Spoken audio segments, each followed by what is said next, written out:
Well, musicians in Australia are eager to embrace artificial intelligence in the creative process, but the vast majority are worried it could ultimately put them out of work, according to a new survey.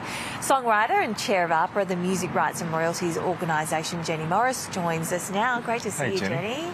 Lovely to be here. Thanks for getting up so early to chat about this subject.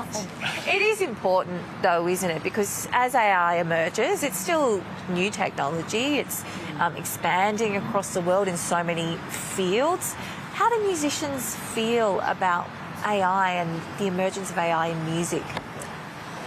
There's a lot of disquiet within the music community. I think we all celebrate the fact that AI can help us in our endeavours and expand and embellish. But I think that the cart has been put before the horse to some extent, because we have this technology, and this technology survives and endures because it's been scraped from the internet. All of its data has been scraped from the internet with no acknowledgement of who has created the original data. So therefore there's a large amount of opacity about it, and we musicians and creators want to have transparency. We can all live happily together, tech and creation, but we need transparency about whose intellectual property it is. And those people whose intellectual property it is want credit for it. They want to be known for their intellectual property. They want recompense for their intellectual property. And so transparency is a very big issue that nobody's quite solved the problem of yet. How do you go about achieving that transparency, in your view? Well, it's a very good question, and I don't technically know the answer to that, but there's all sorts of programs and research going on to that end, and ideas.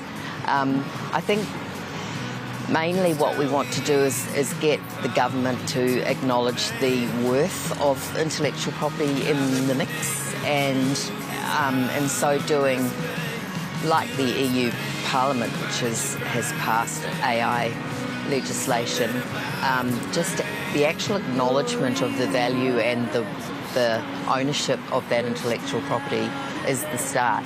And, pretty much all the data has already been uploaded into platforms and being used, and so it's a very difficult situation. And so I think the more people understand this is our bread and butter, this is what we do to put food on the table for our kids. Also, the thing that I worry about is the human aspect of it, where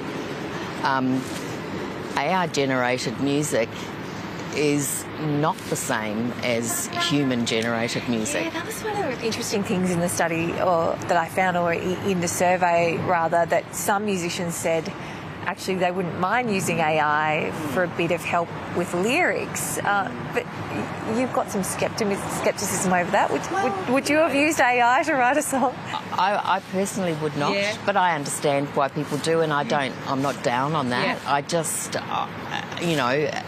AI is here to stay. We can't put it back in the box. And I think, that's what makes it so necessary that we understand, and Joe Bloggs out there understands, that there is a difference between a machine creating culture and a human creating culture.